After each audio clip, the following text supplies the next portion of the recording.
더 비슷한 건 갈색 외손입니다. 벽이 되다 말아서 실망스러운 녀석들이긴 하지만요. 전략은 목성의 13에서 90배에 달합니다. 그러니 목성 90개를 던져서 서로 부딪히게 해도 보기엔 재밌을지 몰라도 별이 되지는 않습니다. 흥미로운 건 갈색 외성은 질량을 키워도 크기는 커지지 않는다는 겁니다. 단지 밀도가 증가합니다. 이러면 핵의 압력이 올라가 핵융합 반응이 천천히 일어나고 약간 빛이 납니다. 그래서 갈색 외성은 어느 범주에도 속하지 않는 약간 빛나는 가스산 거대 행성입니다. 우리는 별에 관심이 있지 별이 되다만 단풍 위에는 관심이 없으니 넘어갑시다. 주계열성. 죽겠어. 거대한 가스공의 질량이 임계치를 넘는다. 너무 멀어. 핵의 온도와 밀도가 불이 붙을 정도로 올라갑니다. 핵 속의 수소가 결합돼 핵융합. 거대한 에너지를 내뿜고 있습니다. 핵융합. 이런 별들을 주계열성이라 합니다. 질량이 큰 클수록 주계열성은 더 뜨겁고 밝게 타며 아니, 난 사진 찍는 거야. 수소가 다 타고 나면 별은 커집니다. 원래 크기의 수십만 배까지 자랍니다. 너무 똑같아. 하지만 전체 수명에 비하면 이렇게 거대한 시기는 짧습니다.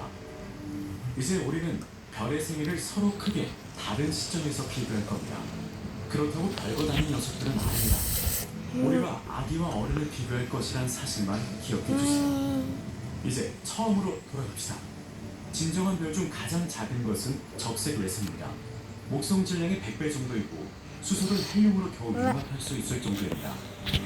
별로 무겁지 않기 때문에 작고 별로 뜨겁지도 않고 밝지도 않습니다. 주계열성에 속하는 별 중 죽을 때 커지지 않고 꺼지듯이 사라지는 유일한 별입니다. 적색 외성은 단연코 우주에서 가장 흔한 별입니다. 매우 천천히 타기 때문에 수명이 10조 년 정도이고 이는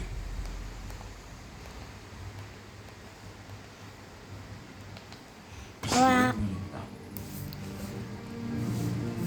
태양의 10배 정도 질량을 갖는 별은 표면 온도가 25,000도에 달합니다. 베타 센타우르에는 이런 거대한 별이 2개 있습니다. 둘 다 태양보다 약 1만 배 밝게 빛나고 있죠. 고작 13배 큰 것 치고는 엄청난 에너지지만 수명이 2천만 년밖에 되지 않습니다. 태양이 우리 은하를 한 바퀴 도는 동안 이런 푸른 별 몇 세대가 통째로 죽습니다. 그럼 이게 공식일까요? 더 무거우면 더 클까요?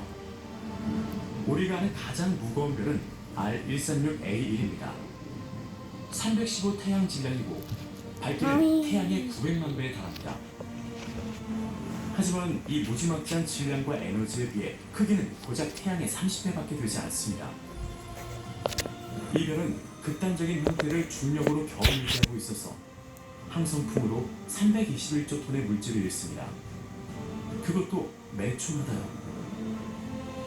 이런 별은 극히 드문데 별이 만들어지는 법칙을 약간 깨는 존재라서 그렇습니다. 이렇게 초질량 항성이 태어나면 매우 높은 온도와 밝기로 타는데 이 에너지가 질량을 더할 만한 가스를 밀어내버립니다. 그러니 이런 별의 질량 한계점은 약 150 태양 질량 정도입니다. R136A1은 아마 밀도 높은 별 형성 영역에서 여러 고질량 별이 뭉쳐서 생겼습니다. 이들은 단 수백만 년 만에 핵의 모든 수소를 다 태웁니다. 이 말은 이들이 희귀하고 수명도 짧다는 뜻이죠. 여기서부터는 질량을 더한다고 커지지 않습니다. 더 큰 별을 만들려면 별을 죽여야 하죠. 적색 거성.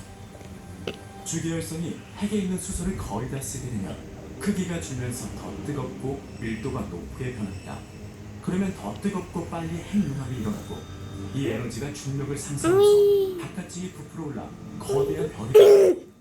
이런 별은 정말 거대하다는 말이 어울릴 정도로 커집니다. 가쿠룩스를 예로 들어봅시다. 태양보다 30% 무거울 뿐이지만 반경은 84배 큽니다.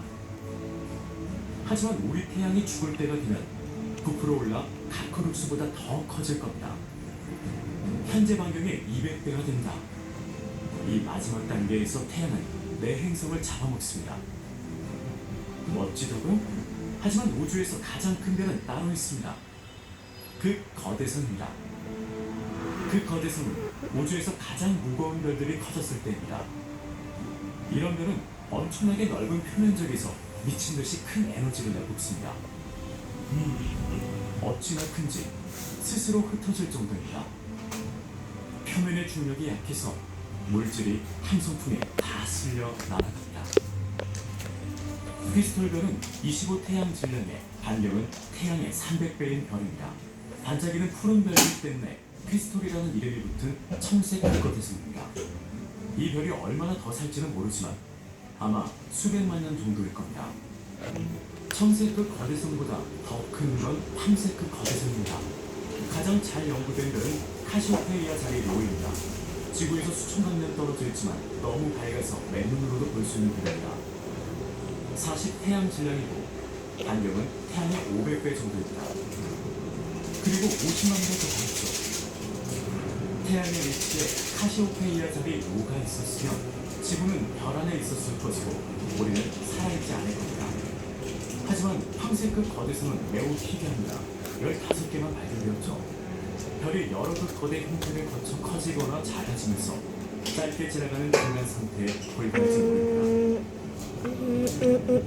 알려진 최대의 별은 적색 거대성입니다. 아마 가능한 최대 형태일 겁니다. 그럼 이 미친 경쟁의 승자는 누굴까요?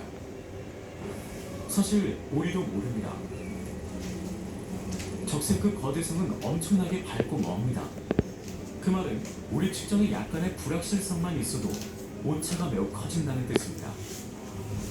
게다가 적색급 거대성은 스스로 흩어지고 있는 태양계만한 크기의 거대한 천체라서 측정하기가 더 어렵습니다. 과학과 측정 장비가 발전하면서 가장 큰 별은 바뀔 것입니다. 지금까지 발견된 가장 큰 별 중 하나는 스티븐슨 2-18입니다. 태어날 때는 태양의 수십 배 질량을 가진 주계열성이었겠지만 지금은 그 질량의 반을 이뤘을 가능성이 높습니다. 일반적 적색급 거대성이 태양의 1500배 크기인 반면 스티븐슨 2-18의 반경은 태양의 2150배이며 밝기는 태양의 약 50만 배에 달합니다. 태양은 이별에 비하면 먼지 같습니다. 우리는 이 정도 크기를 이해할 능력이 없습니다. 광속으로도 표면을 한 바퀴 돌려면 8.7시간이 필요합니다. 지구에서 가장 빠른 비행기로 500년이 걸립니다. 태양 위치에 있다면 토성 공전 궤도까지 차지할 겁니다. 나이가 들면서 질량은 더 빠져나가고 다른 더 뜨겁고 작은 그 거대성 형태로 줄어들고 무거운 물질이 핵에 쌓이다가 결국 폭발하면서 핵수축 초식 가스를 다시 모래에 돌려주는 거죠. 이 가스는 다시 온갖 크기의 별을 만들어 새 세계를 넓힙니다. 탄생과 죽음의 순환을 다시 시작해 우주를 밝히면서요. 이 여정을 다시 가봅시다. 이번에는 아무 말도 없이요. 우주는 넓고 그 안에는 거대한 것들이 많습니다.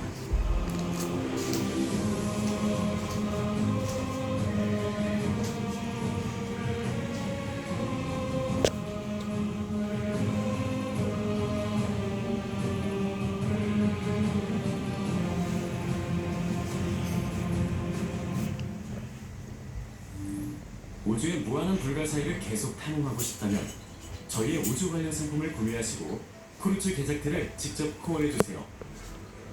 밤하늘 포스터도 있고 교육용 포스터나 아름다운 풍경 포스터 그리고 어둠 속에서 빛나는 것들도 있습니다. 저희는 영상의 만큼이나 상품에도 관심과 애정을 쏟고 있습니다. 공책과 인형부터 핀, 후드티와 티셔츠까지 모두 우주, 자연과 생명 그 자체에 대한 여러분의 호기심을 자극할 겁니다. 이 채널을 후원하는 가장 좋은 방법이기도 합니다. 하지만 꼭 구매하지 않으셔도 됩니다. 영상을 보고 공유하는 것만 해도 큰 도움이고 저희는 이렇게 많은 분이 영상을 아껴주시는 것만으로도 감사하니까요. 시청해주셔서 감사합니다.